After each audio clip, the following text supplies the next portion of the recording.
was walking down the street one day, and I met a man walking down the same street going the opposite way. We stopped and talked under a blue sky that can never be divided. He looked me deep in the eye with a sweet smile. He asked me, where you from? Where you from? Where are you from? Where you from?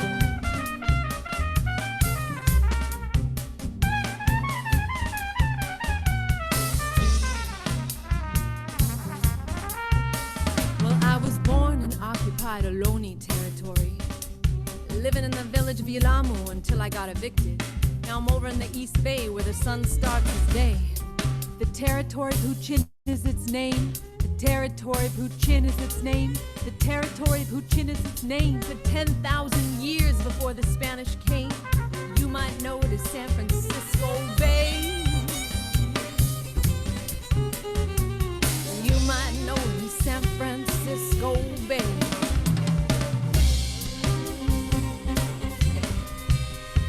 Well, it's Google Stan or Apple Stan or a billionaire's breeding game. It's a place of immense beauty and pain where there's more than enough for everyone. You hear what I'm saying? But the tiny problem of distribution leaves a few with too much and too many with malnutrition. That's right, we know what's up. I say that's where I'm from. Where you from? Yeah, that's where I'm from. Where you from? No, I don't mean that. I mean, where are you really from? Now, where are you really from? Maybe what kind of brown am I? I got this. Welcome everybody For coming in the 700 room. years, we go back to We Punjab. haven't put your name in the chat For and centuries where before you're that, listening back from. to the deserts of We'll Rajasthan. be getting started The very product of shortly. thousands of years of human You're listening migration, to mixing and integration, Rupa's music. creating culture, From Red agriculture, and innovation. Yeah, we were farmers, healers, warriors, beggars, concubines, and kings. We were mathematicians, musicians, and magicians, and everything in between. Yeah, that's where I'm from. Where you from? I said, that's where I'm from. Yeah, I know where I'm Where you from. from? All right. Oh, that's where I'm Where from. you from? We're half a minute Wow, here that's to very get started. interesting. People are Thank still you. trickling in. How about you, my friend? I asked, where are you from? He said, oh, me? I'm white. I'm American. I said, what?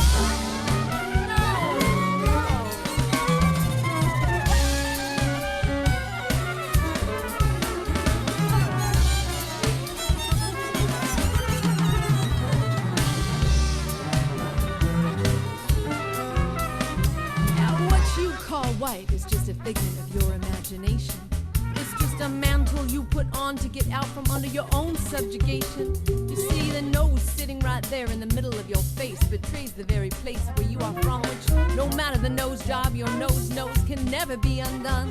And for thousands of years, an invisible thread of DNA ties you down and anchors you back to an ancient ancestry. When you say white, you sever that tie, seduced by a lie of a deadly right. power that divides that which was never meant to be. Wonderful. Hello everybody. Hello everybody and welcome. I think we can start the recording if it isn't already started, Ajay. Wonderful. Welcome. I know that we're still going to be ushering people in as we go here, but let's go ahead and get started. So welcome to the Regenerative Community Summit. And this particular session, I'm very excited about called Inflamed, Deep Medicine and the Anatomy of Injustice, which is the title of the book that our two distinguished speakers are going to be talking about. We're going to be having a discussion about the contents of the book and maybe some other interesting things as well that we can bring in. So Before I get started introducing our speakers, I just want to let you know my name is Jewel Strova. I'm one of the actually one of the organizers of the summit, as well as your host for this session.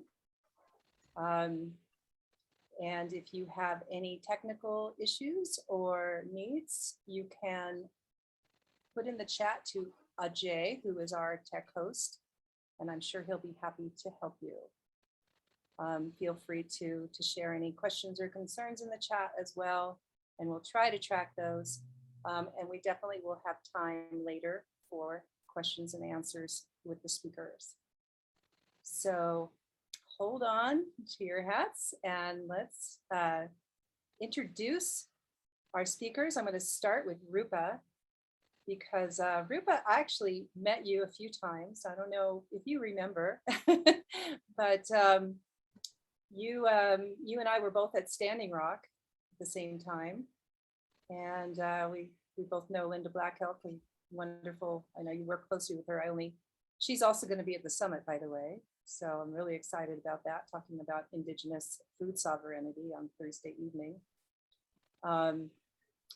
Actually, next Thursday evening, next Tuesday evening. Sorry, I'm getting my days mixed up here. We've got so many different offerings. So Rupa is a physician. She's an activist. She's a mother, a composer. That music you were just listening to, or if you came in late, I'll play some at the end. It's called Rupa and the April Fishes. I've seen her in her band doing amazing music. Some people call it liberation music, which I think is a really good term. She's an associate professor of medicine at the University of California. She teaches, practices and teaches internal medicine. She's a co-founder of the Do No Harm Coalition, a collective of health workers committed to addressing disease through structural change. And at the invitation of Lakota health leaders, she's also been setting up the Mini-Wachoni Clinic and Farm at Standing Rock, a work that is to decolonize medicine, decolonize food. She's a co-founder of the Deep Medicine Circle, an organization committed to healing the wounds of colonialism through food, medicine, story, and learning. And she's been working with her husband, the agroecological farmer, Benjamin, I'm gonna mess up the last name pronunciation, Farrer, the Association of Remetush Oloni. She's part of the Farming is Medicine project. And that is really interesting. And she's just doing so many amazing and interesting things, all about decolonizing our food, our medicine, our world. So, and then of course, as I mentioned, she's got her music. She's not already doing enough. So I'm so happy you're here, Rupa. And she's also going to be joining us at the last plenary of this summit on crisis as catalyst for transformation. So check that conversation out. And now I would like to introduce Raj, who I am really happy to have the pleasure of first time meeting. Raj is an award-winning author, filmmaker, academic, political ecologist, food system activist, and policy professor. He's a research professor at the University of Texas. He has degrees from the University of Oxford, the London School of Economics, and Cornell. He's worked for the World Bank and the WTO and protested against them around the world. My kind of guy. Raj co-taught the 2014 edible education class at UC Berkeley with Michael Pollan. And in 2016, he was recognized with the James Beard Foundation Leadership Award, given voice to the global food crisis, and is a member of the International Panel of Experts on Sustainable Food Systems. In addition to scholarly publications, he regularly writes for many distinguished journals. In his other two books, I think it's two, he has book Stuffed and Starved, The Hidden Battle for the World Food System, and The Value of Nothing, which was a New York Times international bestseller. So Raj, welcome. Rupa, welcome. Really happy to have you. Thank you, Joe. Let's see. We're going to just go ahead, and I've introduced you with your kind of your formal bio, but I thought we'd open this conversation and have each of you introduce yourselves a little bit more, a little bit deeper. I thought we'd start out kind of getting to know both of you a little bit, your background, and then how you're working together, came about, and then the emergent work that you are now presenting, which is this book, and then we'll get into the conversation about that book and the contents, and laying it all out, and then have time for solutions and talking about actions that people can actually take. But before we go there, let's go back up here and I would just like to ask each of you, what are you willing to share about yourself that might be a little bit more personal, that is not in your bio? What makes each of you get up in the morning? What makes you come alive? What is really the reason why you're here and doing this work? What experiences, what aha moments have you had that have contributed to your personal history? So Rupa, do you mind going first to share? Well, I have two little children, so they often get me up in the morning. But they get me motivated and moving. I have a 3-year-old and an 8-year-old child. We're homeschooling them. Rupa, you're muted. No, I'm not. She's not muted. Can you hear me? You can hear me. You fine. Thank you. So what gets me up is, like I said, my children. And then what gets me moving and motivated is my children. Just, I can't describe what's happening. Ajay? Can you hear me? Yeah, I can hear you. It must be a dual setup. Fine. Sorry. Okay, I can't hear her. Keep going, Rupa. Okay. So just, realizing what time it is, what the earth is telling us, what time it is, the feeling of worrying about, keeping a fire bag ready to go during the last few months, having the car parked a certain way in the driveway to be ready to go during, red flag warnings. It's just a very intense time to be raising children, not to be able to go outside for a week or 2 or 3, depending on air quality, not being able to be inside because of COVID. So all of these things have been, just very motivating and crystallizing of how we need to get to work. Something very beautiful that just happened yesterday and this week is we have been cultivating a butterfly garden in our Oakland homestead where we live. We have 2 neighbors on either side who've removed their fences. So we have about an acre of land that we're managing. And we've just planted a bunch of forage for bees and butterflies. And we had 3 monarch caterpillars, in a jar with all the milkweed in a, covering that they could have enough oxygen in, and they built their chrysalises. And one by one, they've come out in the last 3 days, and every single one has just been a wonder. And it's amazing because they're overwintering in the garden, and to see how much can be done just with creating habitat and care is really cool. And it just makes me think if, thousands of us did this, how we could support, their movements. And yeah, it's beautiful. So they're flying around the garden. My kids are totally enthralled. I'm making music because it's so inspiring. So that's what kind of keeps me going, is those little beautiful things. Thank you. I'm so glad I caught most of that. And my apologies. There was a problem with my computer sound and I got it fixed. So I'm now hearing you perfectly. And apologies for that that's part of this whole thing, is just we roll with the glitches, right? So that was amazing. How about you, Raj? Well, thank you, Jewel, and thank you all for being here. I mean, look, my journey was one really kicked off when I was pretty young. I was 5 when we were in the land of my ancestors in India with my parents, and we were stuck in a traffic jam, and it was the monsoon, and there was a girl outside our our car window, can't have been more than 12 years old, and she had an infant in her hands, and she was sort of keening backwards and forwards and asking for money and asking for food. And I remember losing my shit. I remember just wigging out completely and being very, very angry and upset about why we were dry and she was wet, and she was hungry and we weren't, and we had money and she didn't. And my parents sort of cracked down the windscreen and pressed some money out, and we sped off into the night. But that girl is the motivation in part. I mean, I think about her more than perhaps is healthy, but I wonder where she is and what has become of her, because as soon as I got back to England, I started renting out my toys in kindergarten so that we could send money for hunger relief. And I've just been spending a while trying to figure out, why is she, was she outside? Why do we live in a world where that kind of thing is normal?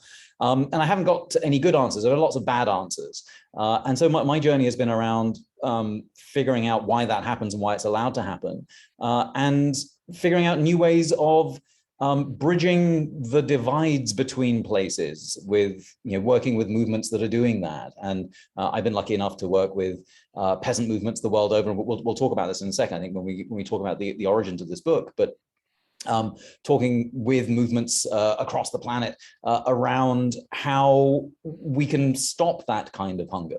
And so, that's sort of been my journey. Originally, I thought, well, we can figure this out with just enough mathematics. And so I ended up studying mathematics for a bit, and then realizing that while economists dress up their equations in a variety of Greek, there's not much behind it. And so I'm not intimidated by economists in ways that some people are. And it occurs to me that in fact these institutions are not based on good science. Institutions like the World Bank and the World Trade Organization, they're not based on good science or top level economic practice. They're based on inequalities of power and entrenching them.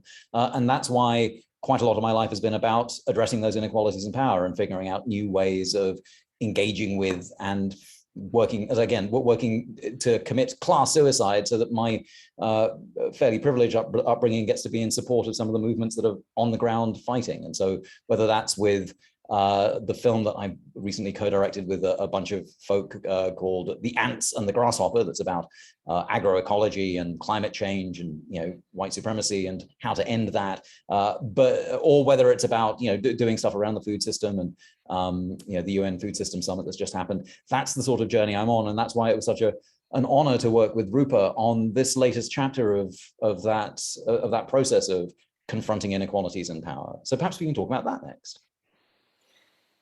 That's perfect, because the next question I was going to ask is how you guys began, and what brought you together to begin this work. So a little bit of what brought you, what first was a little bit of your background that brought you to meet, and then how did you end up starting to work together? Well, we were protesting the food system, so GMO foods together. I was playing in my band. Raj was a GMO tomato.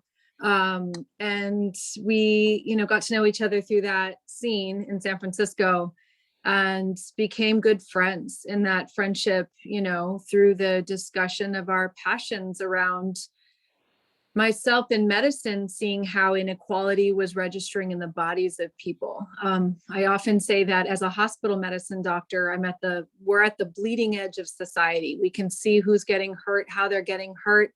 And with a little bit of, understanding and imagination, you can think of more effective ways at changing health outcomes than what we have right now. And those are structural changes, which is what Raj and I go through in the book.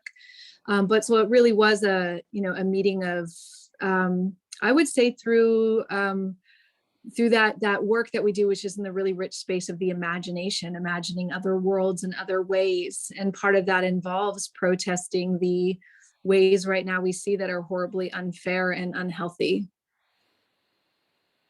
Wonderful. And you, Raj? Yes, I was a tomato, a genetically modified one. I think for me, the privilege was being able to recognize that when I'd been invited into spaces that were of peasant movements. I was there as a friend to the movement, engaging in activism around what I thought was the food system, in which the movements were telling me, not explicitly, but very clearly nonetheless, that this was not just about food. This was about medicine. It was about culture. It was about everything. It was about a way of life. It's about how one comports oneself with respect to other living beings and with respect to histories of inequalities of power, and how one comports oneself with respect to the soil and with respect to the butterflies. And that, I was aware of that, but I think working on this project together really knitted and reminded me that these divisions between food and medicine are colonial and artificial, and that many of the movements that we've all spent time with are ones where we, that we've that are part of a colonial heritage that's important to make strange. And so when Rupa came to talk here at the Dell Medical School in Austin, Texas, occupied Austin, Texas, at that, we had this conversation and realized that there's much more to this conversation that we could fit into our time together. And we realized we had a book to write. Wonderful. I'm kind of curious if both of your experiences with the medical system, our healthcare system, and how colonized it is, and how in the lack of equity in terms of who gets treatment and the profiteering and all of that, if that also fed into the work that you're doing now. Absolutely. So, a huge part of decolonizing medicine is, as Raj said, understanding that it wasn't separate from these things that kept us healthy, like food and water and the air that we breathe, or the fire medicine. So California right now is in complete disarray because the medicines of fire and water have been so grossly abused, and soil. Yes, that under the architecture of colonialism in which Western medicine was developed, the practice of Western medicine was developed, and the institutions of medicine were formed, are still there. And so we should not be surprised when Black and brown people have worse health outcomes, when poor people have worse health outcomes. It's not simply a matter of access, although access is critical and important, but it's also what happens when you do access the care structures and how you are perceived and how you are treated.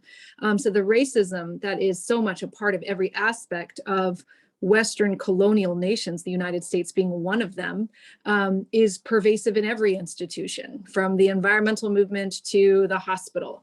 And so it's critical that we start to decolonize all of those spaces. So, we shouldn't be talking, the Sierra Club has no place of leadership in the environmental movement if Indigenous grandmothers are not, at the forefront, and they're not falling in line with their agendas that they're setting.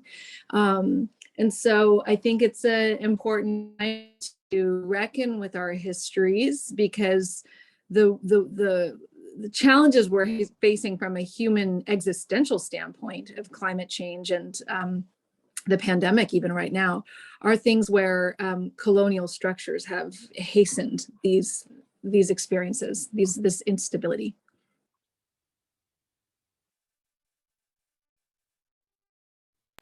Thank you. Raj, do you want to add anything or your thoughts Who on could that? add to that? That's she said it. Great. And so now here you are. You came together and you decided to work on this book. And let's go ahead and just kind of lay out let you both kind of just in conversational style now, just go ahead and share with us kind of the premise of the book, the argument that you're laying out for people, and then we'll get into a little discussion around that. So I just want people to understand what it is, that who hasn't read your book, and hopefully they will after this. They're going to all go buy your book. But yeah, just go ahead and whoever wants to jump in.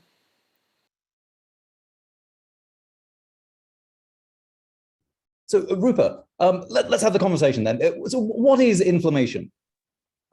Raj, inflammation is a really important response of our bodies to damage and the threat of damage.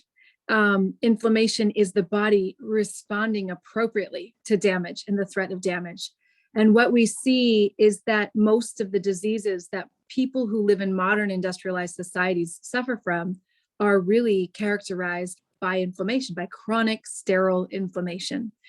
So normally when you have a paper cut and like right here, and the blood rushes and you have the clotting of the blood, and then the wound healing, that wound healing response is the inflammatory response. So it's a healing reparative response.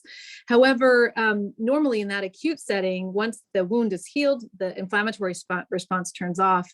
And with the diseases that we see, the damage is ongoing that the body is experiencing, and so the inflammation never stops. And what we talk about in our book, which I'm really grateful for, is like the time to articulate this, that the cause of disease, the pathological, the entity that's causing the pathology is not within the body. It's within the architecture around the body. It's within the histories. It's within the traumas. It's within the poisoned water and soil and air. And a lot of those things, almost all of them, have been really advanced by the capitalist colonial state, states or nation states around the world. And so in order to stop this inflammation and give our bodies a chance to heal and the earth a chance to heal, we have to interrupt that programming. Raj, what do you say? How are we going to interrupt it? So some people might think, well, all right, well, what we need is an anti-inflammatory diet. We must transition, since we're in a conversation about transition. We must transition away from the bad diet that is driving planetary destruction and move to a diet that is anti-inflammatory. And there are lots of diets like that. We're hearing more and more about how we all need to transition to the anti-inflammatory diet. And that, of course, is tremendously short-sighted because it circumscribes the domain in which we're concerned about transitioning from our mouths to our anuses, and anything else outside that seems to be beyond the scope of transition. And that's that's why we spend a lot of time in this book railing against the individualistic kinds of approaches to inflammation that you can find in the pages of the New York Times. You can find them on the shelves of Whole Foods or Berkeley Bowl, that's more appropriately. But it's still the case that while it is important to feed our internal microbiome and the millions of living things, the millions of species within us, we need also to pay attention to the fact that these species depend on a world around us being made whole once again. And so the way that we talk about the appropriate response in the book is to say, look, it would be wonderful if we could have a deeply and truly anti-inflammatory diet, like the blue zones around the world. Folk here may be familiar with the blue zones, places in the world where people live, we have loads of centenarians. And we were having a lovely conversation earlier on this year with Dr. Mark Hyman, who was just off to Sardinia to study the blue zone there. And he couldn't because Sardinia was on fire. Ultimately, the place where these diets are from are now subject to climate change. One of the other places where there's a fantastic diet that we write about in Inflamed is Okinawa. And the Okinawan diet, people love the Okinawan diet, so anti-inflammatory. It's purple potatoes and a range of seaweed and lots of cultivation, and also part of the diet is having a robust and active social life and having friends and really being able to be out and about in the world and in nature. And so much of that now is impossible in Okinawa because of colonialism, because the best agricultural land in Okinawa is occupied by a US airbase. And if we are interested in an Okinawan diet, then we must have an Okinawa in which that diet can survive. And so part of what we're suggesting in Inflamed is something called the deep medicine of decolonization. Rupa, what is that? Well, Raj, it's about getting militant about seizing that land back from those militant against militarism itself, about actually activating to take that power back for the goods of for the good of the people, for the use of the people, and for the use not just of the people, but the whole ecosystem. And so like deep ecology doesn't center human beings in the concept of what a healthy ecosystem should look like, deep medicine doesn't center the individual. It looks at how systems are interacting, systems within our bodies, around our bodies, systems that are microbial and systems that are macroeconomic, and that all of these things interact to either create health or illness. And so the deep medicine of decolonization acts on all of these axes. But what is it? I mean, can I take a pill for this stuff, Rupa? No, is Rod, there you not a cannot, transition no, you US can't. compatible? Now, you can't take a pill from it. I mean, I know there's people out there trying to currently turn Yanomami shit into gold, into a rewilding gut probiotic. You should explain that. Well, so Yanomami and yeah, so what we know is that inflammatory disease is our bodies are protected from inflammatory disease by having a healthy gut microbiome. And if you look at the different gut microbiota around the world, and these are the organisms that live inside and colonize or take up residence in our, I shouldn't use the word colonize, take up residence and have a reciprocal relationship with us in our gut. We feed them and they end up giving us all these metabolic benefits. They end up signaling our brain development in utero. They end up shaping and tuning our immune system to tolerate certain things, to respond with a lot of inflammatory response or with less. And so when we don't have a robust biodiverse gut microbiome, we are more prone to inflammatory disease. And there was a fascinating study that showed that people taking cancer immunotherapy right now, if the cancer immunotherapy is not working, they put these folks on probiotics to improve the biodiversity of their gut. And then the cancer immunotherapy started working. It was more effective. So these organisms are so critical to how our body, especially our immune system, reacts, our inflammatory response, that scientists are starting to look at, okay, well, in the US that has the least biodiverse guts on planet Earth, where are the most biodiverse? And what we find is that it's in hunter-gatherer societies, it's in traditional societies that have not been colonized by modern industrial society.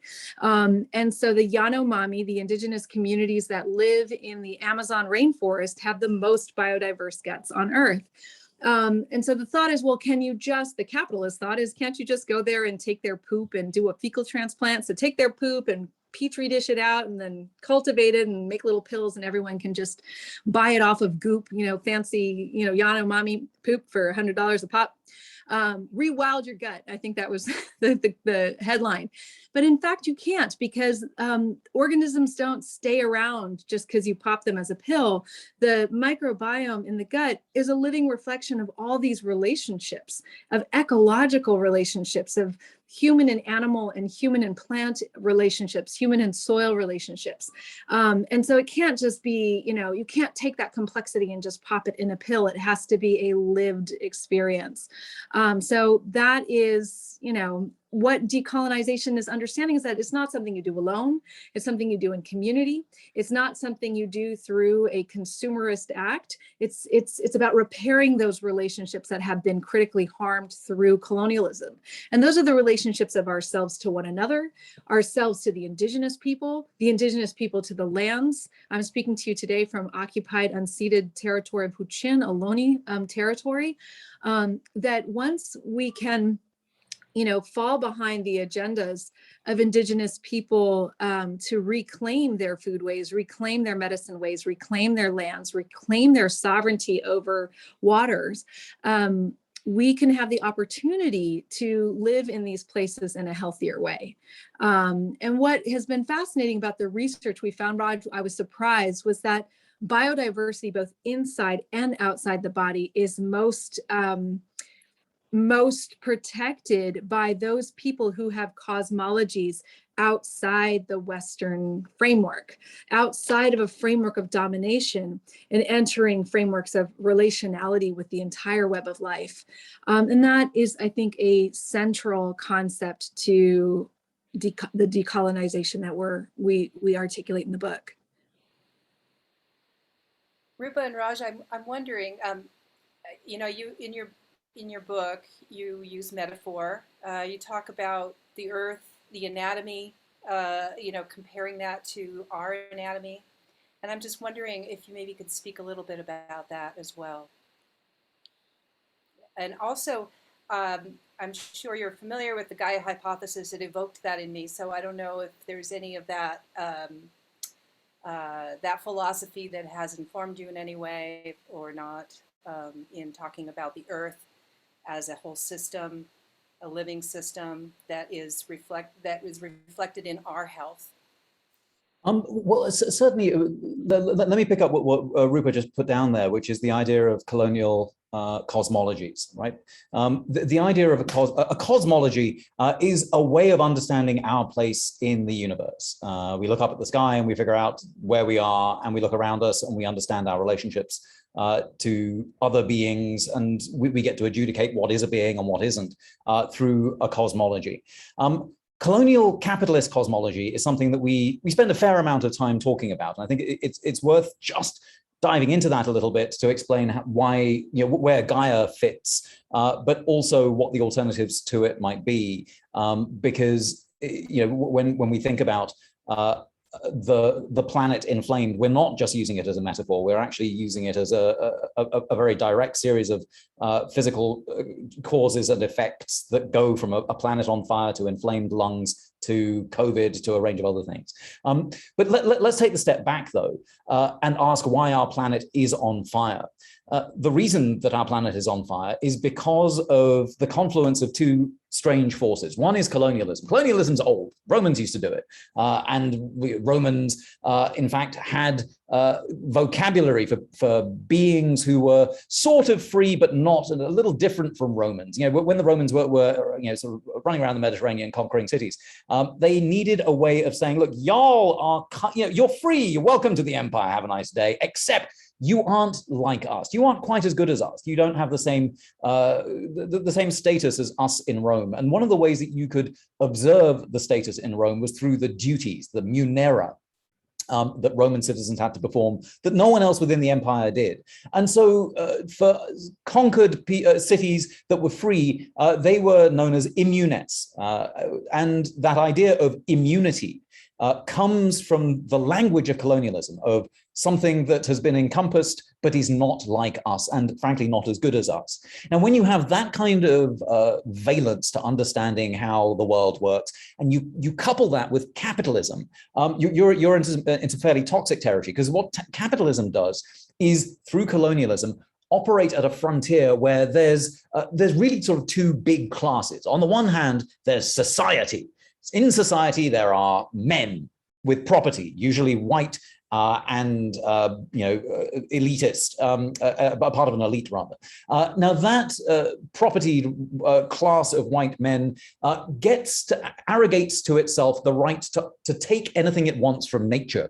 In the world of nature is, according to this capitalist colonialist cosmology, everything else and everyone else. So whether it is women, or whether it is the working class, or whether it is people of color, whether it's indigenous people, whether it's people who have been enslaved, whether it is rivers, whether it's mountains, whether it's other species, other beings, other mammals, other bacteria, other kingdoms of life, all of those are in nature, and they can be put to work and worked until death.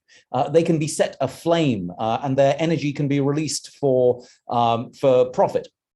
And so capitalist colonialist cosmology, where you constantly move the frontier forward and try and, you know, bring yet more nature under your domain, whether that nature is the DNA of a virus or you know, asteroids and space mines. All of these frontiers are ways in which society decides that's nature, and we can privatize that and profit from it.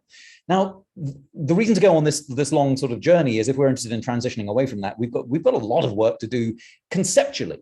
Because if we're transitioning away from a capitalist colonialist paradigm, then we need to recognize that it is patriarchal, that it is racist, that it is based on models of exploitation that deny personhood to the rest of the web of life.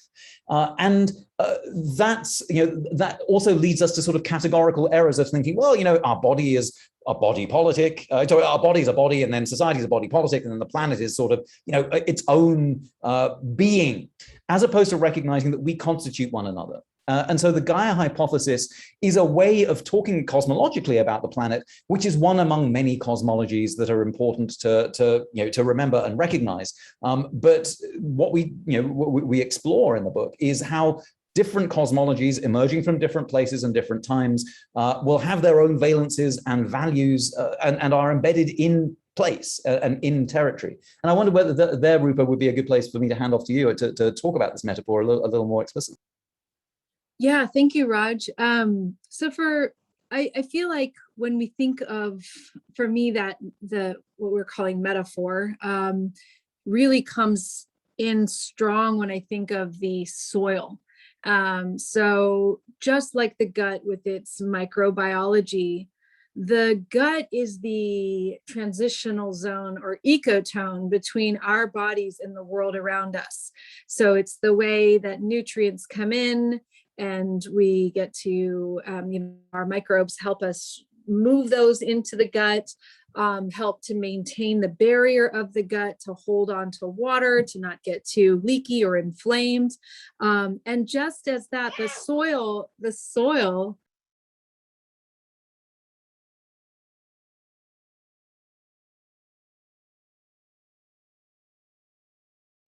sorry, 3-year-old. So just also in that same way, the soil is this transition zone between, the air, the water, and what becomes between the inorganic and organic states of being. And it's the way that nutrients, the microbes in the soil and the fungi mobilize the nutrients and make them available for the plants and available for ultimately other animals. And so when you looked at it like that, and I really started to see it when I was looking at my patients who had inflammatory bowel disease and looking at their stool cultures. And then looking at the microbiology of the soil that had been blasted by pesticides. And you saw a same kind of leakiness in that soil. It wouldn't hold on to water the same way. It couldn't mobilize nutrients from the soil into the food the same way. So I really started to see these similarities between how the body, the human body, was also reflected in the earth. And another parallel we draw is between, or that we see is between, the pump of the heart that moves the resources of energy and nutrients around the body, and the salmon that move the nutrients from the ocean deep into, like, thousands of miles into up the vasculature of our rivers, and what happens when that those systems are blocked. And that was the amazing thing for me to think about with this book, was how capitalism and its systems of control to keep the resources, the control of the resources in the hands of very few people, starting with just even the concept of private property, which was, never here until several hundred years ago.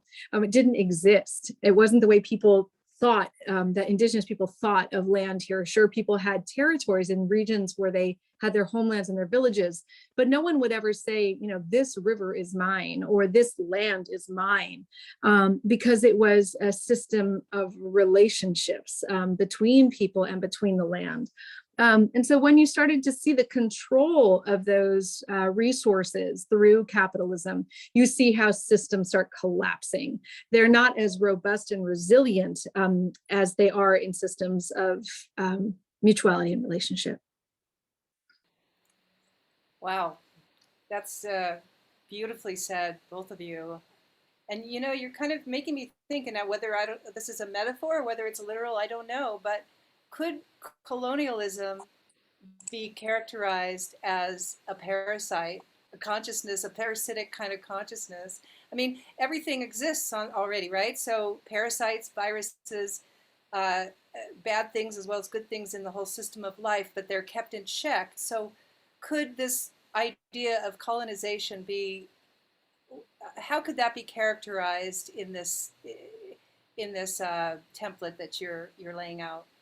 Well, Jack Forbes has a great book, Columbus and Other Cannibals, and he really lays out this mindset that has been in humanity for a really, really long time. So it's not like the only, horrific people that destroyed their ecosystems were the Europeans who've damaged the world with this current version of colonialism. But the Europeans actually are the first ones to advance a system that actually would cause planetary collapse. And why is that? And it's because of the bringing together of colonialism and capitalism, that these two things together created, I don't know if I would call it parasitic, but what Jack Forbes refers to as a cannibalistic, he calls it a spirit sickness, where the need to amass energy or, resources for oneself, as opposed to understanding the value of the whole, and the necessity of keeping the whole in balance.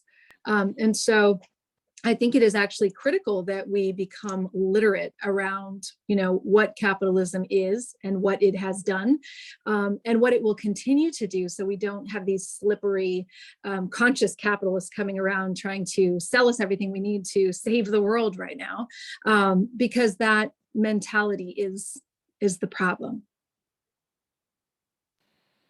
And also, the idea of a parasite is now biologically a little more complex. So we understand that actually parasites can serve to regulate our bodies, and if our bodies have grown up in contexts in which parasites are rife, they may actually be an important part of our immune system, rather than the blood funnel sucking away, the sort of vampire that capitalism is. So again, this is just to amplify the fact that there's something very weird about capitalism, that it is a system that's pretty new. I mean, it's 600 years old in the history of civilization. That's wildly new, and already it's done a fantastic job of just destroying a planet that and a sort of phase of life that's existed for eons. And so, this is a mark of certain kinds of will to death, and will to flame, and the worst kind of flame, right? A will to extinction that that capitalism has, much more than I think any other civilization has quite managed to put together. Yes, it's funny because a couple people put in the chat, what I was actually going to say was, you reminded me of the term Watiko. I don't know if I'm pronouncing that right, but the general malaise, sickness. It's like a soul sickness that we are experiencing, and how do we get out from underneath that soul sickness? Because we are, there are many people that are just, it's all they can do to survive. And the capitalist, it's gotten to this point now where there's, the homeless are, the growth of the homeless camps has just been off the charts everywhere, and climate refugees, so on and so forth. And people are just doing what they can to survive. And there's just this deep despair that I think a lot of us are sensing. And those of us who have more privilege and ability to do something about it obviously need to take that responsibility. But what would you say, is something that, in the face of this, that we really can be doing? And I know you're talking about decolonizing. Maybe you can give us some more specifics about that. Yeah, so I hear, that people are just trying to get by. And going back to Raj's description in India, where I also had the chance to go when I was quite young, with my grandparents, and had the same, shock, because I was born in the United States and saw the disparity, and was just racked by questions of, how did I land in this existence and that child is there, that horror. So I think that, instead of despair is organizing.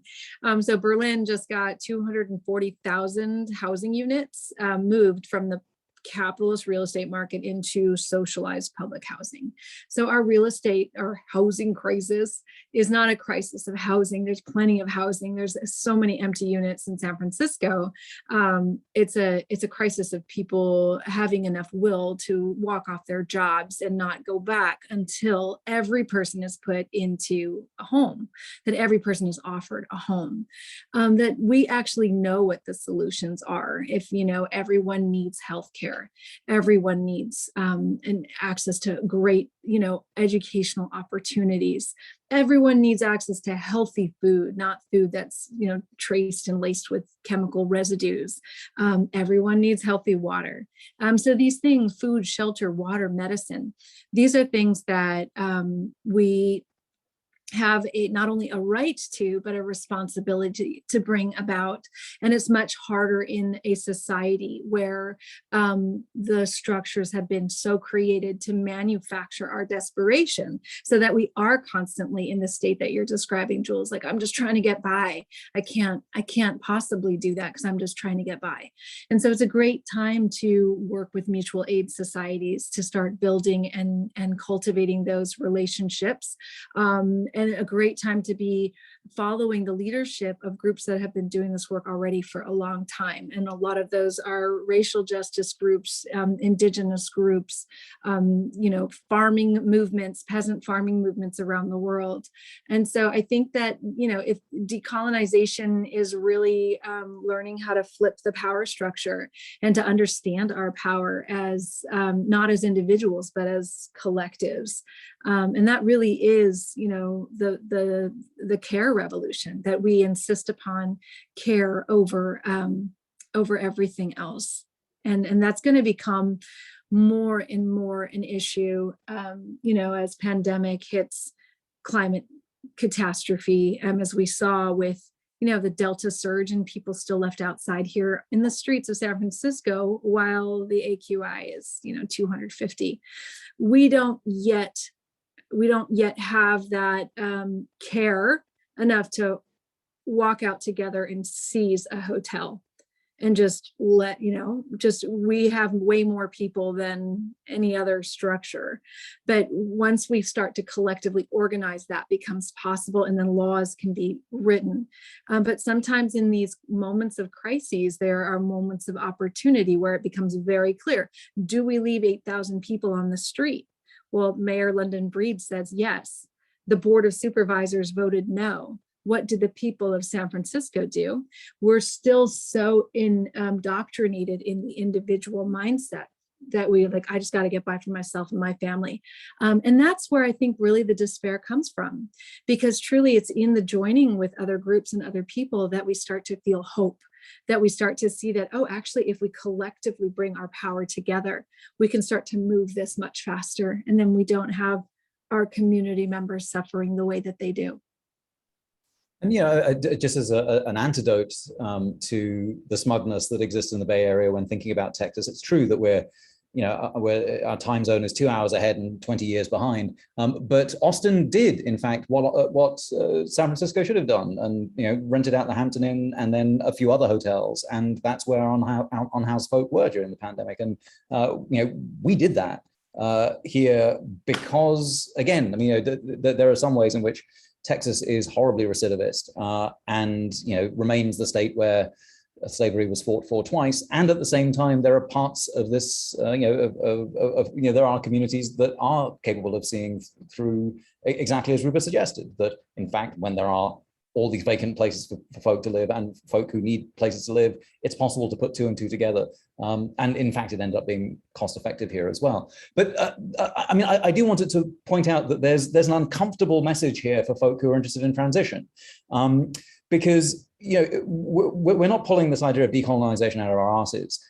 This has a long history, and part of what we're doing is drawing on, in fact, medics who are practicing the idea of decolonization. One of them is Frantz Fanon, who people may know as the author of Black Skin, White Masks or Wretched of the Earth, but who was a practicing psychiatrist.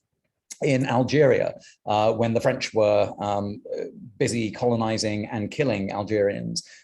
He was practicing psychiatry there, and he had under his care a ward of middle-class settler women, and his treatment, his way of decolonizing psychiatry was rather than sort of locking people up and over-medicating them, to listen to what these women wanted. And what they wanted was ways of expressing and controlling the ways that they were talked about and seen and shown. And so he made it possible for there to be a newspaper and a film club. But for working class Algerian men, that's not what they wanted. What they wanted was to be outside the boundaries of the hospital and on fields playing soccer, and away from the reminders of the architecture of colonialism. And in the end, of course, Frantz Fanon walks away from the hospital in part, and this is a line that we use in the book, because the physician often owns the land, or the doctor often owns the land. And that's important because one of the things we point out in Inflamed is that private property is really one of the most important instruments of colonialism.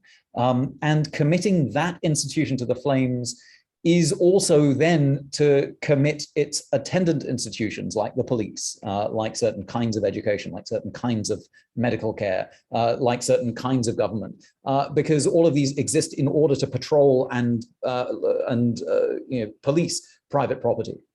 And so if we're serious about transitioning away from colonial capitalism, then private property has to be in the crosshairs. And that's awkward because we would rather transition being, windmills and community gardens. And I'm down with windmills and community gardens, but that's not enough.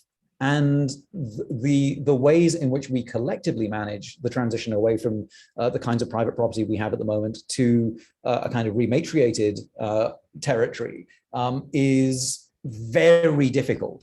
And yet it is entirely necessary because, as we've already argued, colonial capitalism depends on this institution. And the minute you undo it is the minute we start having a chance at a future that recognizes the other beings in our web of life.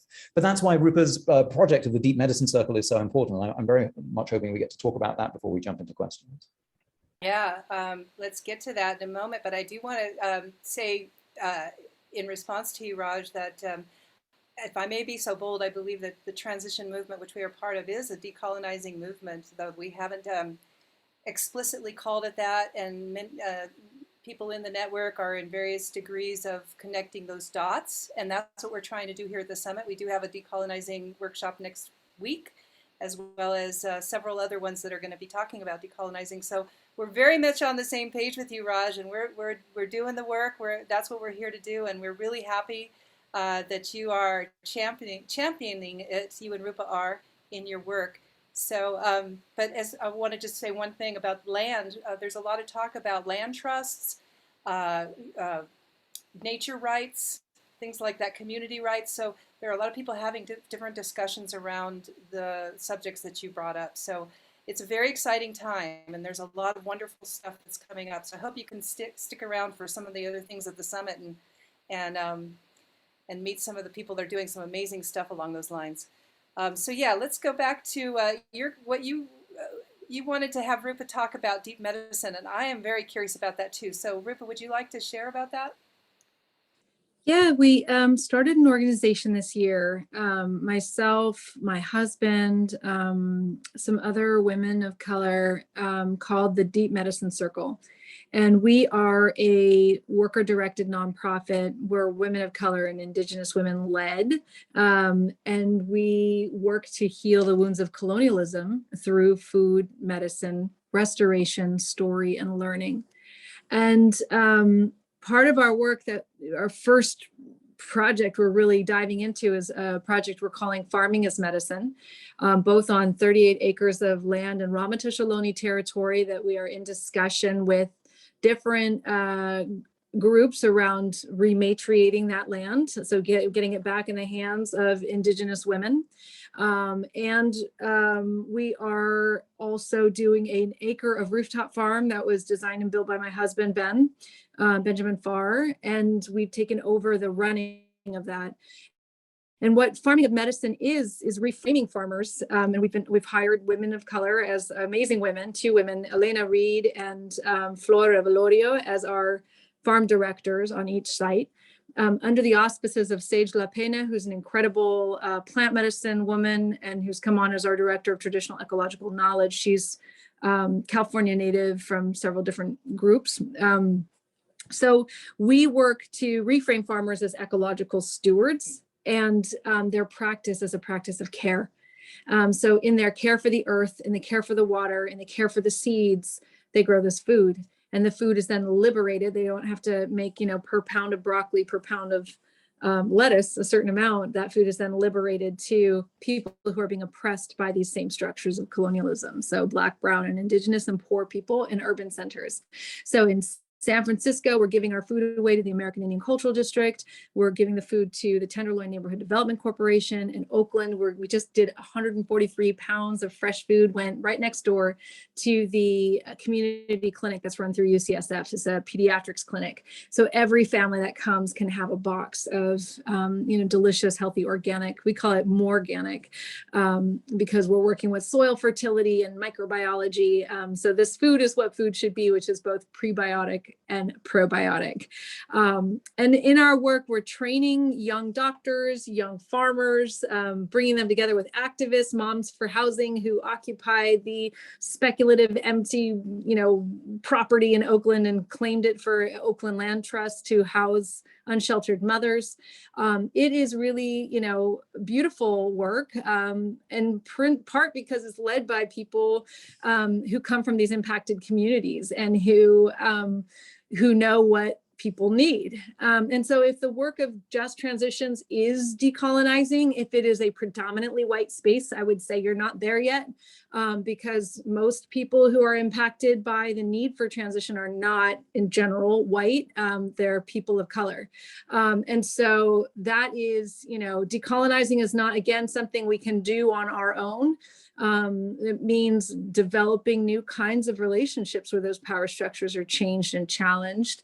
And so that's been amazing, challenging, beautiful work. And our other work is Sage La Pena and I are developing a clinic to decolonize medicine. We're doing work we're calling From Seed to Patient.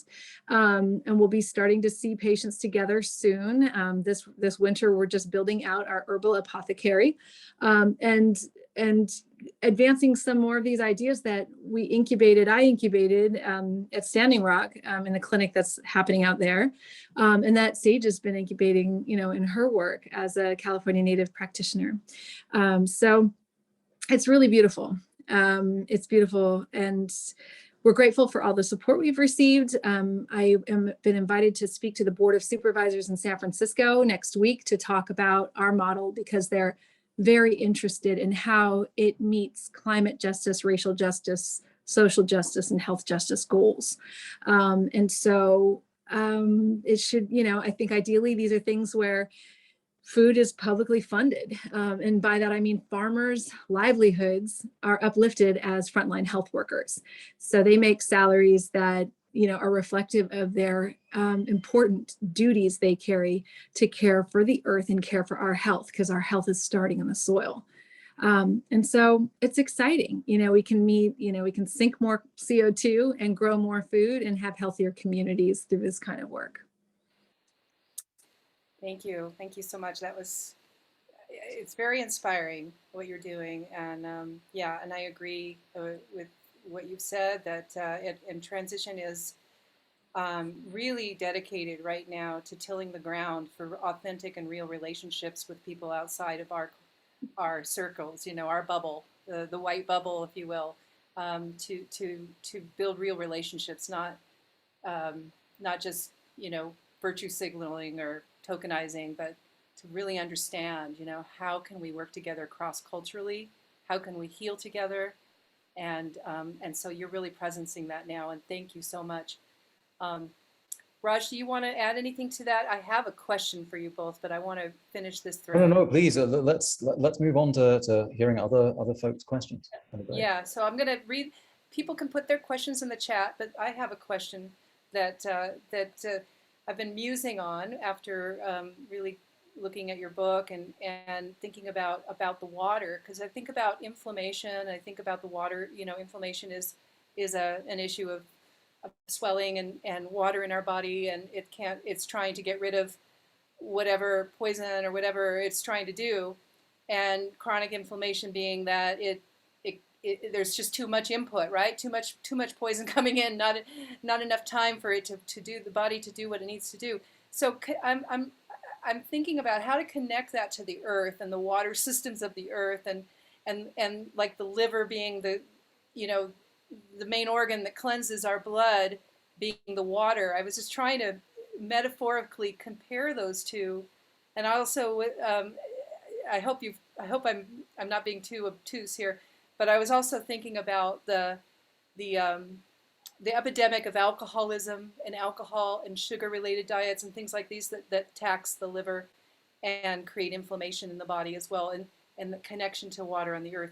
Now, if that's too out there, just let me know. But I'm wondering if you could say anything about that. Well, the leading cause of liver failure now in the United States is an inflammatory process called non-alcoholic fatty liver disease. It's not even alcohol anymore, which is shocking. And the inflammatory condition of NAFLD, doctors scratch their heads and say, well, we don't know what's causing that. But it's part of the same suite of inflammatory experiences that modern industrialized humans living in capitalist societies are experiencing.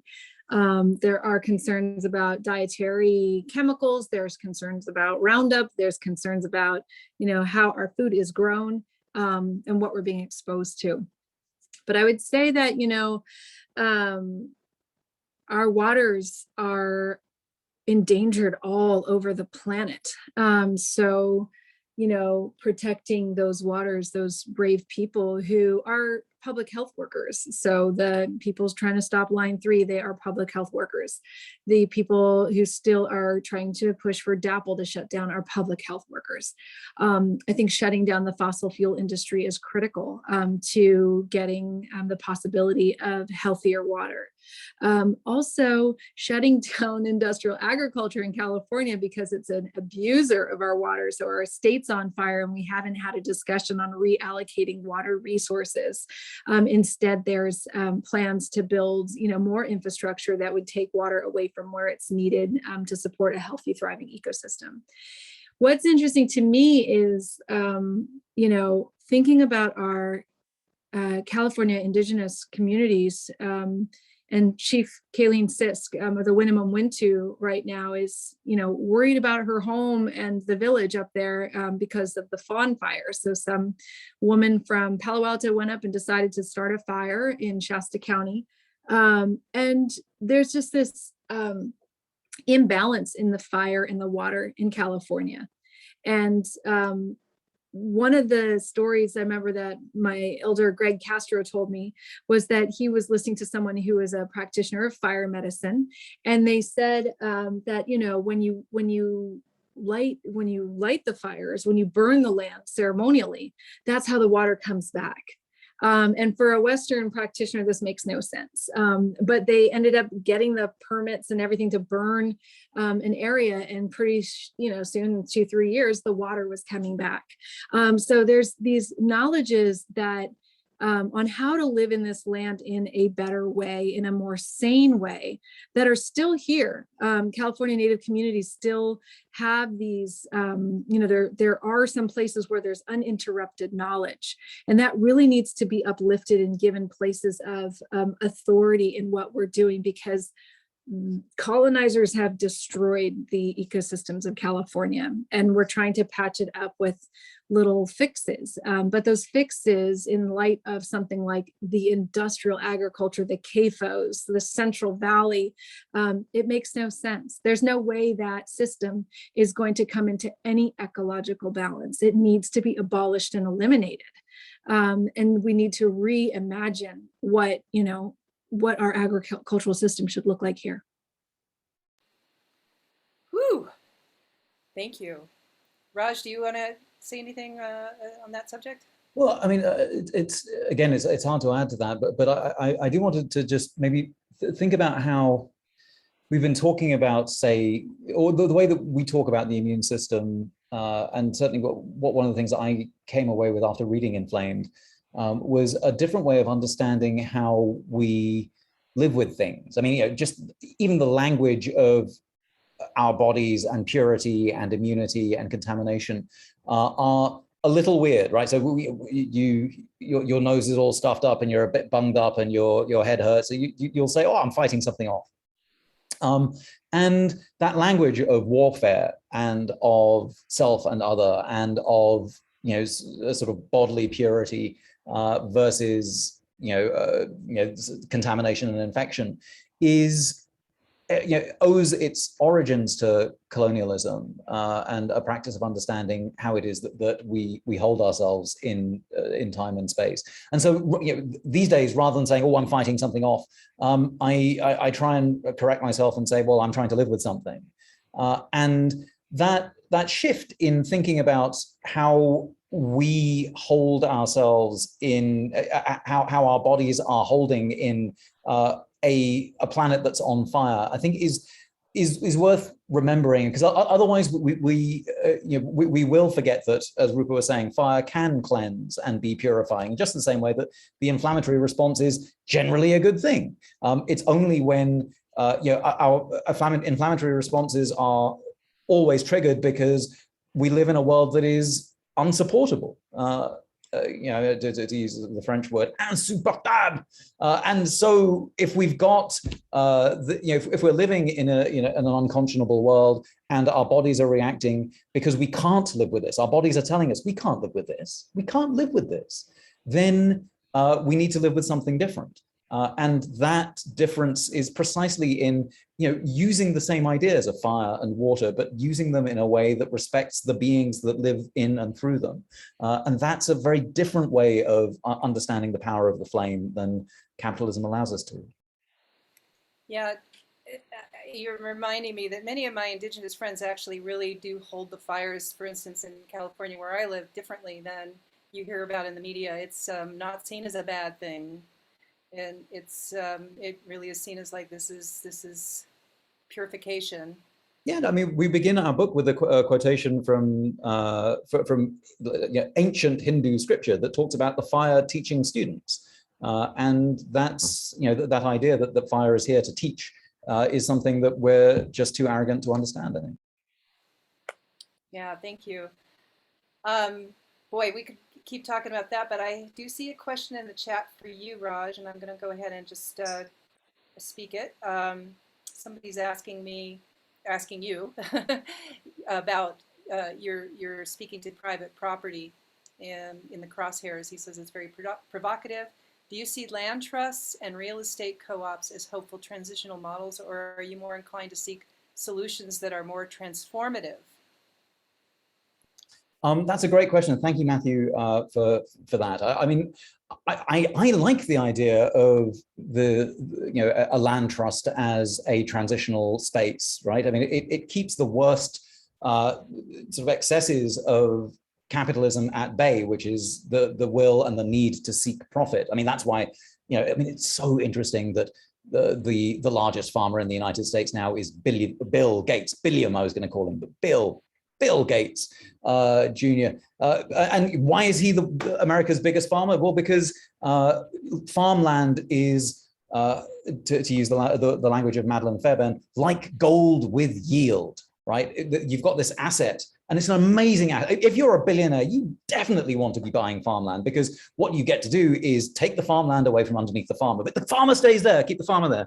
And then you require the farmer to exploit the land so that you get your rent and you get your interest, and then perhaps the farmer gets to have something of a living as well. But you're all the while relying on this colonial system of externalities and subsidies so that someone else picks up the tab in terms of healthcare, in terms of planetary destruction, in terms of what have you, because this is a fantastic asset. You know that they're not making any more farmland, and it's brilliant if that's where you want to park your billions.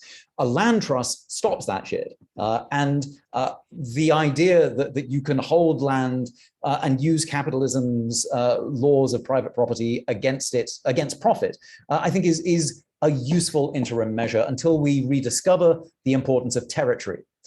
Because there's, this is a sort of live tension in movements around, La Via Campesina, for example, the international peasant movement, which has now over 250 million members around the world, including here in the US. So La Via Campesina, it has some really interesting friction between campesinos and farmers and farm workers who are saying, look, here's some land, and we're definitely, we can turn this into a cooperative. And indigenous communities are like, no, this land isn't the same as that land over there. This territory is meaningful, and territory comes with a cosmology that may not be the same thing as you park into a land trust. And I think that these moments of friction are important, and they're worth embracing and really wrestling with.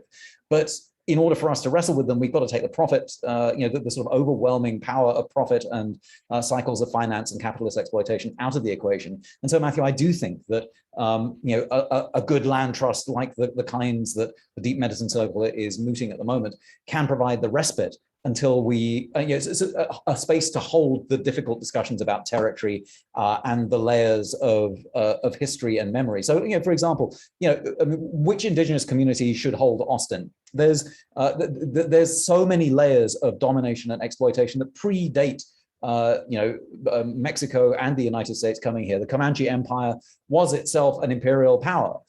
And so, to figure that what we need is a return to territory is really to take sides on an issue that's very, very complicated and has many layers of indigenous history here.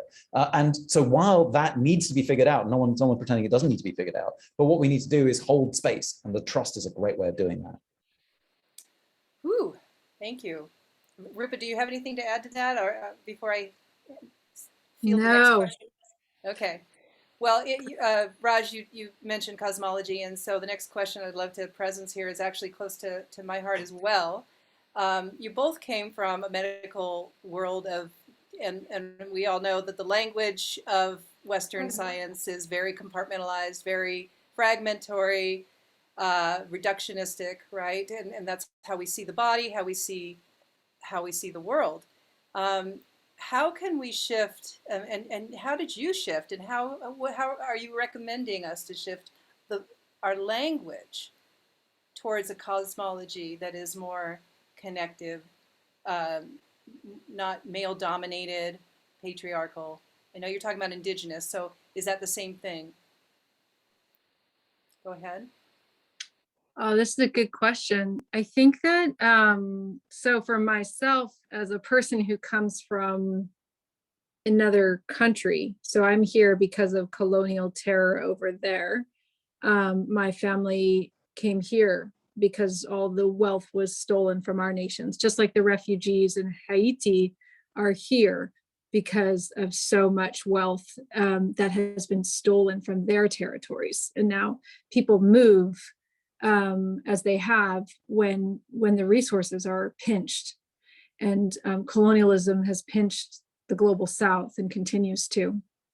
So I think for people of great privilege, it's critical to start hanging out with people who don't look like you or talk like you.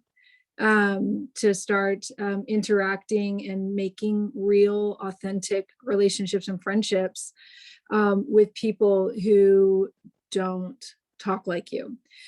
Because the language of English, if that's the only language you speak, or a Western language, a colonial language, it will impoverish your ability to make certain kinds of connections. Learning other languages, I think, is a really great idea, no matter how old we are. Learning the language of plants, learning the language of soil and land, but also learning the languages of people who are struggling differently and actually are in a place of existential crisis and struggle, which Black and brown communities are around the world. So I think that listening is a critical part of this work, listening to the stories, listening to the other frameworks. For myself, I feel like just being in community in work has been really helpful. So serving at the will of different Indigenous groups and communities that have asked me to participate with them on certain things, that puts me in situations where I'm forced to listen and learn, and forced to become humbled in my own assumptions or understandings, and forced to abandon ones and go, okay, well, now I see where this comes from. And also learning like where these thoughts come from. And that's why Raj and I spent a good deal of time in the book talking about Enlightenment era ideas and how they have actually persisted and infected every aspect of our society. So that this binary mentality, the Cartesian dualism, all of these things limit our ability to see each other or see our earth body, our earthness, our earth connected selves, and understanding our own ancestries, like where do we come from?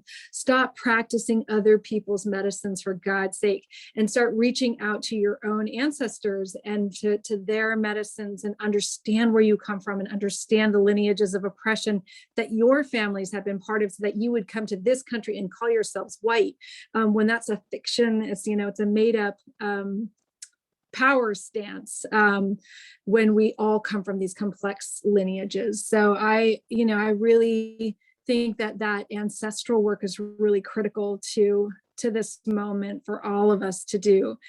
And then for me, you know, when I walk into a space, if it's mostly white people, I'm uncomfortable, and I'm like, oh God, here we are again. I'll say that to my husband, and now he's white, and now it's gotten to the point where like he'll walk into these places and be like, oh my God, it's so white, right? Because that means it's a place where power is not being shared. It's not a place of engagement.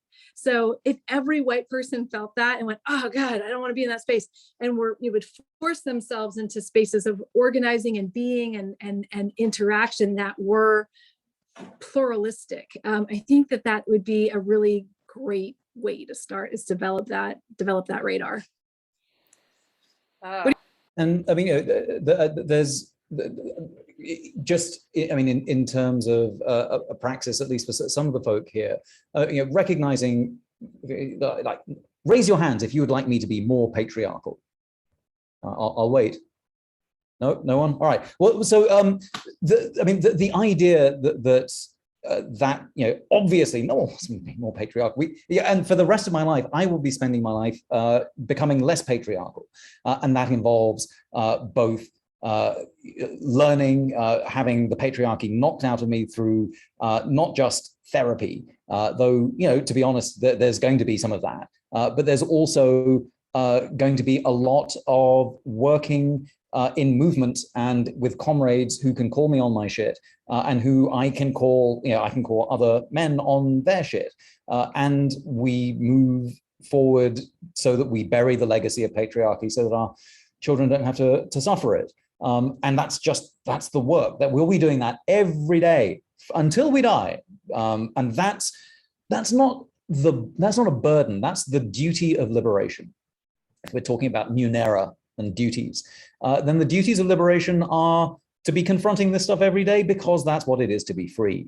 And if you're not confronting it, then you're not being free. And that, again, I mean, as Rupa was saying so beautifully, there are folk who can school us. And the way that they school us is through movement and through organizing and through breaking, for example, patriarchy, and acting as if it's never been okay.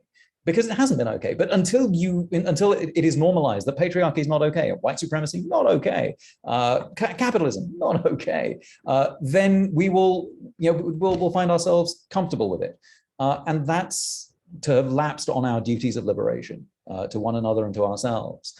And so that's why some of the work I've been lucky enough to do over the past few years is work with movements in Southern Africa. And we were lucky enough to talk to Sibuzi Kode, the Shack Dwellers movement, Abahlali Basem John Dolo, and also working with groups like Soils, Food and Healthy Communities. And I'm just going to sort of pimp out this article just because I think if we're interested in ways of thinking about patriarchy and race and land and transitioning, then there are movements here in the United States and throughout the world, that can school us if we are humble enough to listen. And what's important is to do that listening and to recognize the science that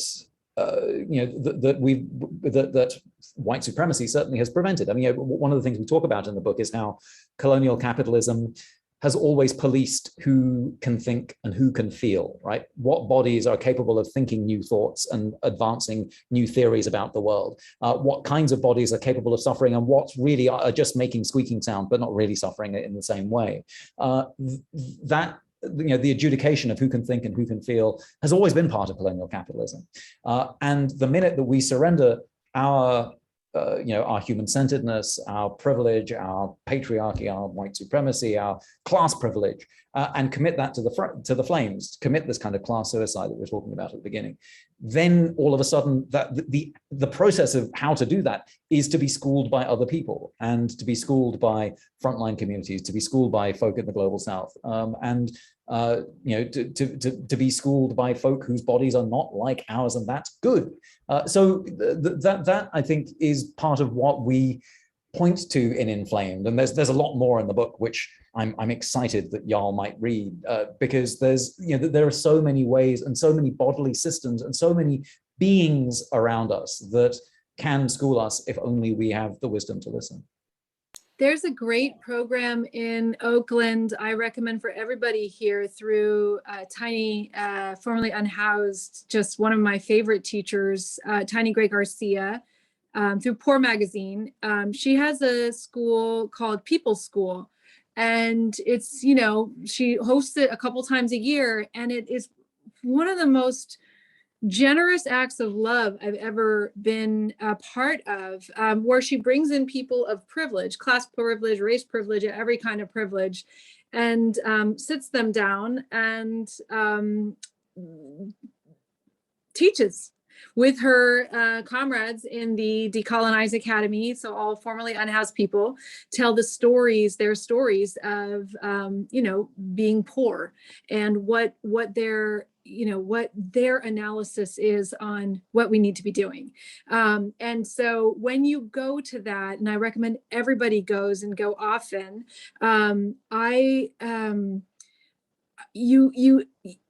almost invariably everyone's crying, because you're just hit by the tenderness and the generosity of spirit that is coming from people who are so deeply affected by this system of violence, and inviting you to be a part of the solution, to be part of the family.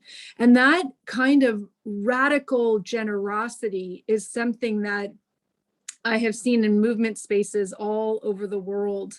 It just requires the courage to step in and to sit down and participate. And so that's not something you're going to get, handed to you by any, government programming. So that's something I'd recommend. Tiny has also written and compiled an amazing book of scholarship. And as Raj was saying, like, who gets to be the peer, who gets to be the scholar, whose knowledge is admitted into the realm of scholarship. I've tried to have Tiny speak at UCSF through the system so many times, and the doctors will say, well, she's not really a scholar. And to me, that is a great shame, because she could teach everybody there so much more about, what it is to address homelessness than what the kind of stuff that we see through our, data. Whew. Yes. And that's why one thing I encourage, people to get involved in mutual aid work, because mutual aid work gives you that immersion experience often that you don't get anywhere else, where you really do get that experience of, it's very humbling. And that's, to work with people in the front lines of this climate crisis we're in, like the homeless, climate refugees, whatnot. It's very humbling, and it strips away if we're really honest and authentic about our efforts to do such a thing, it strips away that facade of thinking we're better than, or we're different than, when to see suffering like that, and to try to do our best to respond to it in a human, authentic way is is really how I see the decolonizing work, in part. And then next week, we're going to be hosting a workshop with my good friend Lisa Grayshield, who, by the way, I met in Standing Rock, which was an incredible boot camp for me as a white woman. Talk about getting stripped away. Anyway, I am totally bored in all white spaces, Rupa. So these days, anyway. But she's going to be talking about very much what you both are saying about find your own roots, reconnect to your own ancestry, reconnect to who you authentically are as a way to decolonize, and then take care of your own body, your own ecosystem, your physical being, because it's been colonized, right? We have to decolonize our bodies. So I don't know if you want to say anything about that, and I can ask another question from the chat.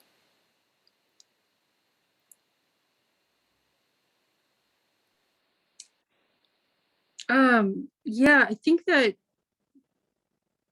probably the most, that I saw some like in like a shishi, I call it shishi, kind of like hipster magazine that featured mostly white people wearing turbans and doing yoga, like decolonize your diet, and so how these terms that are actually about the struggle for existence, not like what's hip and interesting to do, but like, can I actually drink water without being poisoned? Can I walk in my homelands without being poisoned? So the act of decolonization for frontline communities is desperate and urgent and a matter of life and death. The act of decolonization for people of privilege can feel more like a choice or a social movement du jour, and more of a kind of what makes me relevant today. And I want to just caution against that, because to remove the radical nature of this work is to denigrate and commit these people on the front line to these horrific realities that they are living and their bodies are being crushed by. So yes, we all have to take care of ourselves. We have to nurture ourselves, but not just for the fact of nurturing ourselves and connecting to our ancestry, but to get engaged and to be there on the front line, to use our bodies locked in step under the leadership of these impacted communities. And so that's, I just want to be sure that we're not turning into navel gazing and more into how do we put ourselves in service of these movements that are being defined by others, that these are not solutions that we will advance, but that we will be part of the solution. And so, yes, absolutely. I think that, that work is going to be really important to always do in relationship with impacted communities. Yeah, and thank you. And that is my intention in that question. And a lot of the people that are attracted to the transition movement or this kind of summit are often quite active and quite doing stuff.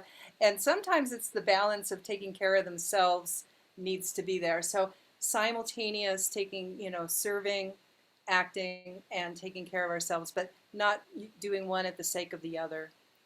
And I agree with you about the term decolonizing, just like every other term, quantum, all these other things become like a fashion thing, so this goes back to the talking about language, how do we shift our language and not let it become, like even the term decolonize gets colonized, right?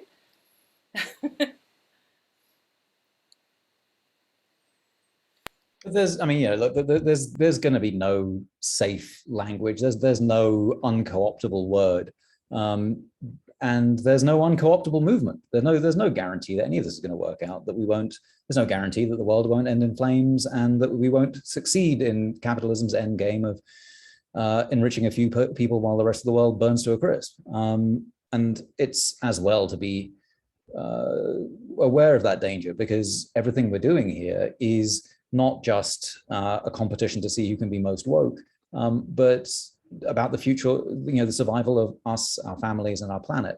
Everything's at stake here. And the forces that are bent on making money as we die are very ready to colonize any word, pick a word, any word. Agroecology, for example. Nestle was trying to pimp out the idea that it was doing agroecology recently. And you can find all kinds of decolonizing X, Y, and Z bullshit. We need to have a politics and an understanding and a community that is grounded enough to be able to call that shit out. But again, this is the sort of thing that's woven through practice, through organizing and on the ground control of territory and control of resources.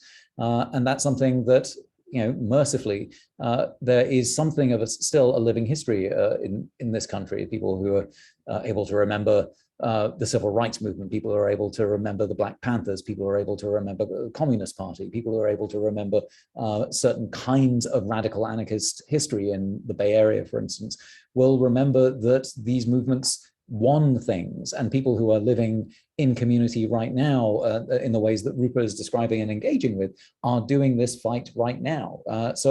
It's yes, you'll hear all kinds of bullshit as as the planet burns.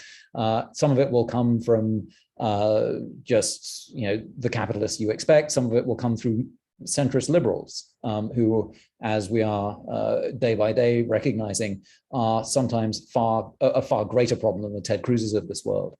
But when you hear these terms, and you hear this kind of obstructionism, you know what the answer is, and it's to organize and to mobilize, to withhold your labor power, to withhold your money, to withhold your participation, your assent, and to put your bodies on the gears of the machine, because there's no other way that we're going to be able to get through this. So let them try and co-opt decolonizing, but it's harder to do when we're blocking their guns and we're standing in front of their tanks.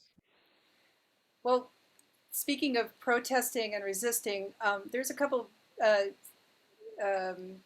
people in the chat that mentioned something that's also, I think, is very interesting. Is there anybody that is standing up that you'd like to presence here against Big Pharma, since you're both medical doctors, and obviously that is like extreme of capitalism, colonization, right? So what's happening on that forefront? Jewel, you are making my parents so happy. They wish I was a medical doctor, but no. I'm a doctor of political ecology, not a medical doctor. He's not a proper doctor. So I would let him take care of me. I think he'd do a great job. Actually, well, I'm going to Texas. I'm going to Texas tomorrow to be under his care. So awesome. But Big Pharma, what about it? It's terrible. Well, yeah, I mean, what kinds of fights are happening that people can join, that people can help, lift that up? Single payer in California. Are we all in California? Are we mostly in California? Where are we? Okay, Medicare for all for everybody else. But AB 1400 is going through the state legislature right now. Gavin Newsom being his failed recall really puts some extra pressure on him to do something on single payer that he ran for. If we get single payer in California, especially through AB 1400, which is a bill that the California nurses, the union, helped to put forth, co-sponsored with Ash Kalra, we can set our prices for pharmaceuticals in California, and that would be a huge win. So if you don't like Big Pharma, and I don't like Big Pharma, if you don't like the financial oppression of the healthcare industry, AB 1400 would eliminate private health insurance in California. It would eliminate pharmaceutical control in California. So Medicare for all nationally, but if you're in California, really focus on AB 1400, because once we get that, once we make that happen, the rest of the country will fall like dominoes. California tends to lead on these kinds of issues, and it's time for us to do that. I was appointed by Governor Newsom to the Healthy California for All Commission to create a unified financing plan for the state of California, and single payer would get us everything that we want in terms of advancing health equity, improving access to healthcare, controlling prices, eliminating the fat at the top. And so I would say check out the California Nurses Association, CNA, and their work around AB 1400. That's a huge one. Other protests that are happening right now, it looks like San Francisco is advancing a debt strike against Veritas, one of the worst real estate groups. Line 3 is still active and it should be shut down. So there's plenty of things, lots of good stuff to get involved in. Raj, do you have any good food stuff happening that we can learn about? there's always good food stuff happening. But I mean, you know, the kinds of policies and the kinds of vision that are standing in the way of this are, you know, folk involved in the Red, Black, and Green New Deal. You know, a People's Green New Deal that is radically recentering the idea of care and reframing the possibilities of exchange away from extractive capitalism to, you know, a radical redistribution. So when it comes to people, you know, there's brilliant groups taking on Monsanto or, you know, Bayer, and you know, there are valiant workers striking against JBS, the Brazilian meat conglomerate, and Tyson and what have you. And there are, you know, the United Food and Commercial Workers Union are doing some incredible stuff, sticking it to the man rather than sticking pigs. And they're very interested in the idea of a just transition away from industrial meat agriculture to worker-owned cooperatives that are about, you know, controlling and redistributing, you know, the fruit of the soil to a grocery store that's also union run and cooperatively held. So there are fantastic organizations of militant workers. But it needs to happen within a framework that breaks the rules that allows these fucking bastards to get away with what they're doing. And that means, again, you know, a fairly swift, I mean, you know, the problem is we can imagine by 2050 that we might have a rather different kind of political ecology, but we don't have time for 2050. Most of these changes need to happen in the next 5 to 10 years. And that's what's hard. It's not that we can't imagine these policies, but you know, the sort of failure of our collective imagination to imagine winning is what's preventing us from imagining a 2025 with a lot of these victories substantially in place. Yeah, that's, oh man, I wish, I guess I'll have to listen to the recording because I want to catch everything you said about ways to plug in. We do need to mobilize. We are mobilizing. The summit is part of that. And there are many other movements and organizations that are saying, okay, you know, roll up your sleeves. It's time. We can't wait for, you know, big government to do it. We are doing it. We are doing it. By the way, I also want to mention the next plenary, we're going to have Lila June Johnston. She's going to be speaking about the 7th generation New Deal. You mentioned the New Deal, so she's got that version. So I'm looking forward to hearing about that. We're coming close to the close of our time, and I would love to hear some kind of closing remarks from both of you, and maybe any little tidbit from your book that maybe didn't get spoken to during this discussion. And then I'll let people know there's several workshops that we're having that all relate to a lot of things that got said here. So I'm so excited to keep this conversation going in many other sessions. So yeah, why don't we go ahead and just do whatever's on your mind from this conversation, any tidbits from the book, anything you'd like to say, Rupa, and then hand it over to Raj.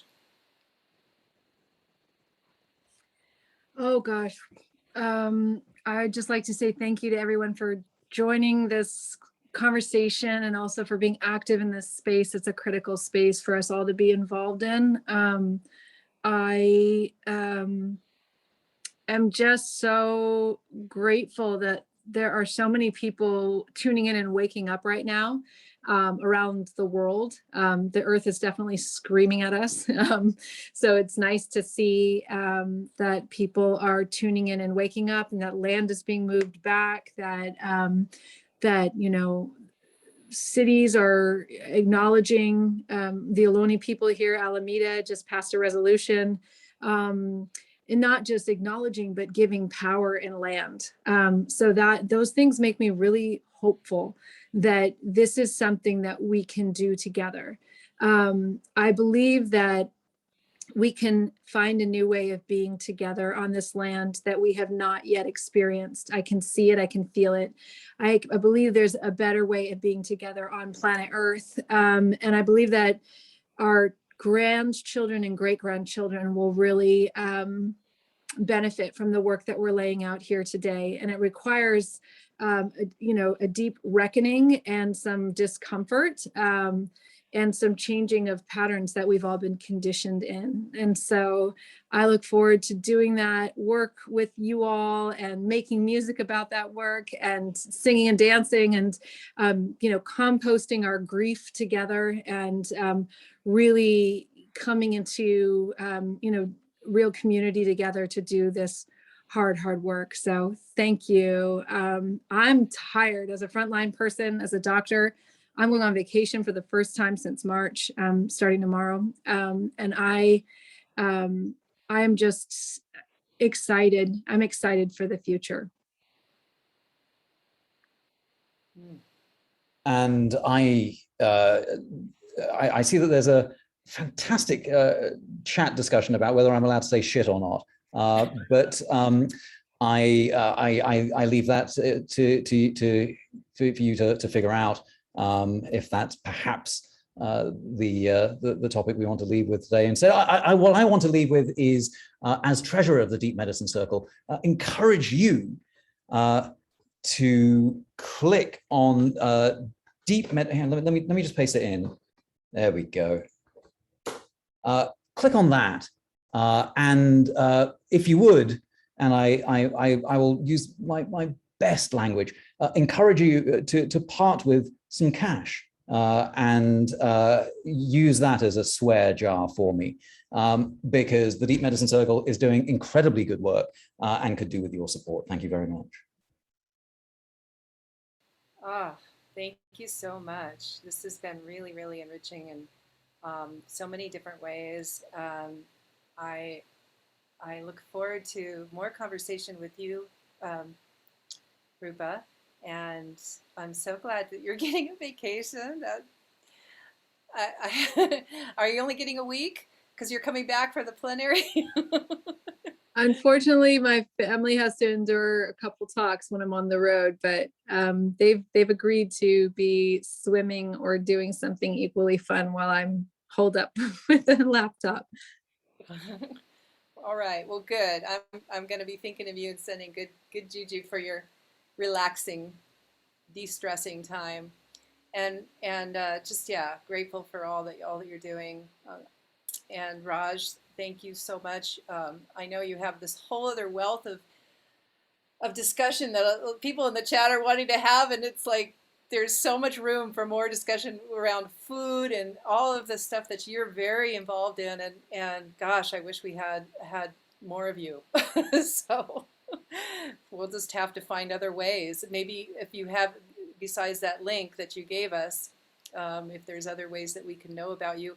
And his movie, is there a link to your movie you could send people to, Raj? Is it still screening? It's such a beautiful movie. I recommend it highly. Thank you very much, Rupa. Yes. Thank you. And do you have a preferred way that people buy your book? I was going to put in the Amazon thing, and I thought, no, I don't support Amazon myself. So do you have a preferred way that people could buy your book? Ideally through their local bookstore, and if not, bookshop.org. But we ask that everybody writes a review on Amazon, even if you didn't buy it there, because even though we hate Amazon, it matters. It helps us get the word out about the book more, the more they see reviews. So I would appreciate that. Okay, bookshop.com. Yes, and I just wanted to respond to the shit comment. Raj and I have, I think, about almost half as many pages in the book of references as we do to what we actually wrote. So for the person who wanted more detail than just the word shit, there's tons of detail in our book. So please get it, read it, and tell us what you think. Great. All right. Well, thank you again. And yeah, I hope you can, if you feel moved to come to any of our sessions, we'd love to have you, and hope to have you again some other time down the road. And we'll see you again, Rupa, next week. Yes, and say hi to Lila June for me. She's a good friend. Oh yeah, she's awesome. Okay, thank you. All right, take care. Thank you everybody for coming. And next Wednesday, the Decolonizing Workshop, 5 p.m. Pacific time, with Lisa Grayshield and Hergen Krimmer. We have Eco Restoration, which is also decolonizing work, workshop on the 6th. Both of those are on the 6th of October, so look for those if you're interested in more decolonizing type of sessions. And then, of course, we have the plenaries, which will be about that as well. So those are next weekend. So stay tuned and let's talk in the chat. Any questions, any thoughts, insights any of you have regarding this session, any feedback, please go ahead and go to the respective page on the portal and share that there. There's also going to be a form that you can fill out. I'm going to be sending that out to all the people that registered for this. So if you can fill out that form for feedback, that would be really helpful. And as we continue to hone our our ability to create good sessions for y'all. So thanks again for joining.